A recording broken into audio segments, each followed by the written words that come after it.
Throughout my life, everyone around me, my friends, my family, my teachers, they always told me this one word: think before you do anything. But this one word actually caused me more harm than anything else. But then I came across these two words. And I soon realized that these two words are actually really helping me what I want to do. So I'm going to tell you guys my story and tell you how these two words have really helped me shape my life. When I was in school, I used to think before I would raise my hand to ask the teacher a question. I would think before answering the questions in my own words. I would think before doing anything. And in the process, I didn't end up doing anything at all. But then, in 11th standard, I became extremely fascinated by the concept of filmmaking. The fact that you can take a small little handycam and then show the rest of the world what's inside your head, I thought that's a very, very powerful medium. At the end of high school, I went up to my mom and her best friend, Anu auntie, who always seems to take an active interest in my life. I told them I want to be a filmmaker. And obviously, they weren't very impressed. Because in India, if you want to be anything other than an engineer or a doctor, you're considered a terrorist. They obviously said no. But the sad thing was, they made me do this. Maybe I won't be a successful filmmaker. Maybe I won't make enough money. Maybe I won't make it. Now, this one word got me into a lot of trouble because it got me into this. Now, not that I have anything against engineering, but I hated it. Every minute, every second of it. But something happened in engineering. Up until then, I was an above-average student. I had never failed. But for the first time in my life, I failed. And that one moment of failure actually turned out to be a very strong moment of success for me. Because from then on, I didn't have to prove anything to anyone anymore, except myself. So I decided to do this. So I took up my handycam again, and I started shooting all my short films, and I started uploading them. And then in 2006, this wild little invention comes along. It lets you upload all your videos at a click of a button, and the rest of the world can see it. Imagine at that moment. So I started uploading all my films in, and I started making even more films. Soon people started noticing it, and they started giving me professional work. So with the help of YouTube.com, in the first year of college, I set up my first company, Last Minute Films, because in engineering, everything is done at the last minute. And I soon realized that in the real world, everything is done at the last minute too. A year later, this rock band called Pentagram, they asked me to direct a music video for them, and they said it's only going to be for YouTube. So I made a music video, and it ended up getting 100,000 views. And this production company in Bombay saw the video, and they offered me a job to direct. So here I was getting a chance, not to be an assistant, not to be a gopher, but to start directing music videos. But I was in the third year of my college. So from Bombay, I called up my mom and Anu auntie, obviously, and I told them that, I'm getting a chance to direct. Obviously, they weren't very impressed. Me, 20 years old, sitting in Bombay, nothing added up, right? So I had to come back and finish one long, torturous year of engineering.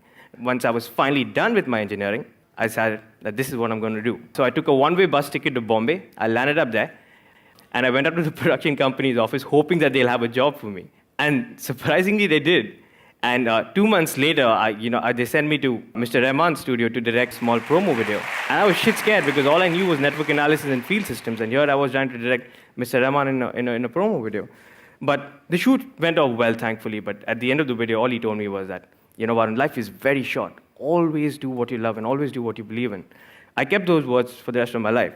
A couple of months later, I was directing a music video for Shankar Ehsaan Loy. The star of the music video was one of India's biggest actresses, Preeti Zinta, and she refused to believe I was the director. I was 20 years old and I looked 15, and she definitely didn't buy it, and you can see from the picture, she definitely doesn't look happy with me trying to direct her. But after I directed this video, I realized that, I really wanted to do something on my own. So I came back to Bangalore, and that's when accidentally, the second part of my life started. And it started somewhere like this. So I believe all great business artists are born when you're drunk, because when you're drunk, you have no inhibitions, right? And anything is possible. So me and my friend, we're sitting in this bar, and we're getting drunk, and we're starting to miss our high school. So we passed out of this school called Bishop Cottons, and we were called Cottonians. So we were like, you know what? We should get sweatshirts with the word Cottonian written on it. But we were drunk, right? So anything is possible. So we were like, dude, why not this for every school and college in this country? So on a piece of tissue paper, we wrote down our grand business plan to make merchandise for students of every school and college in this country. Okay, so now that we have an idea in hand, this is not what we're going to do. We're not going to go to mom and Anu and tell them our idea, because we already know what's happened there, right? So we're not going to do this. But the problem was that we didn't know anything about running a business. Nothing. Absolutely nothing. So this is what we're supposed to do. But 4 years of engineering, and they never taught me Microsoft Excel. And I realized that that's the only thing needed.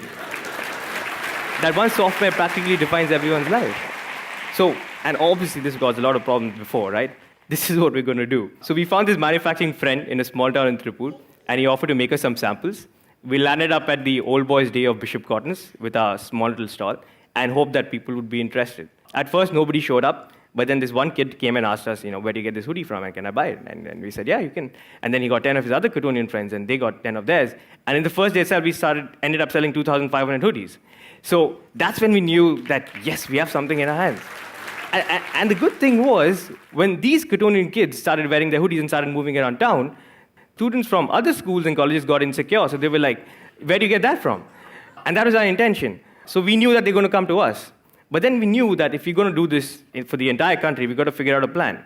So in 2009, we officially launched Alma Mater as an online store to cater to students of schools and colleges across India. But the moment we started, that's when all the problems started.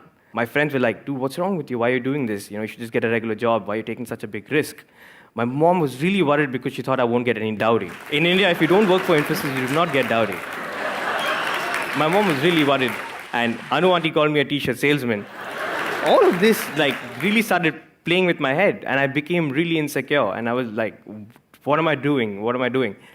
And then I just went back to that one small moment of engineering where I failed. And I thought, I failed in engineering and nothing bad happened. If I fail in this, what's the worst? So we decided to give it a shot. And soon enough, things began to change. We started growing. People started noticing us. They put us on the cover of India's biggest magazine. They wrote more than 50 newspaper articles around us. And this is where Alma Mater is today. So we work with over 3,000 schools and colleges across 200 different cities with over 4 lakh students, all sitting out of that one small office in Bangalore. But the coolest part about this is, exactly a year later, my friend and I were sitting in the same bar, and this random kid walks past us wearing a Cottonian hoodie. Man, that one moment, I think that one moment is success. For me, success is not money, it's not cars, or it's not a bank balance. It's moments like these. The moment we saw that kid walk past us, and exactly a year later, we just looked at us. We didn't say anything. So for me, that was my greatest moment of success. And that success came because of Don't Think. So in the meantime, we kept last-minute films running, obviously, and we ended up with over 1 million views on our YouTube channel. And the best part was YouTube made us a partner. So apparently they sent me a mail that's saying that now every time anyone sees your videos, we'll pay you. I thought that was really, really awesome because my dad was really worried, why am I uploading all these videos? But the moment he came to know that I'll get paid for it now, he was like, you should upload as many videos as you can. So now I come to the very interesting part of this story. This Anu auntie character, right? She was always a strong part of my life. She's that character who always, butts her nose in all of my activities. So I had to figure out, how to deal with this situation. So I should write a lot of notes on Facebook and blogs about Anu auntie and, secretly telling them about, how she's damaging my life. And then somebody said, you should write a book about it. The problem was there are 50,000 words in a book. The most number of words I've ever written is 500 words. So I was like, how will I write a book? But then I remember my English teacher once told me, everything looks tough until you actually go ahead and do it. So I started, and I never stopped, and I actually wrote 60,000 words. And I wrote a book called How I Braved Anu Auntie and co-founded $1 million company. We made our greatest adversary, Anu Auntie, into our brand ambassador, right? Because the book was about how we started Alma Mater. And Anu Auntie became really famous. So here she was going around telling everything against us, and now she was famous. She couldn't say anything against us anymore. But the most interesting thing about the book was we were bootstrapping, right? So we never had money to market our company. So now somebody else is marketing our company and paying us. You get paid for marketing. I never thought that a concept like this could exist. I only realized that you have to pay a lot for marketing. But there's also a way where someone else can pay you to market your very own company. I knew that the book was doing really well because it sold a lot of copies. But the most interesting thing was when I walked into an auto and the auto guy was selling my book. And I took this picture and I sent it to Anu Auntie. And she sent it to all her friends because for her, this was the high point. So I'm going to end my talk with a small little story since Ink is all about stories. It's about 2 gentlemen, Mr. Rajat and Mr. Ashok.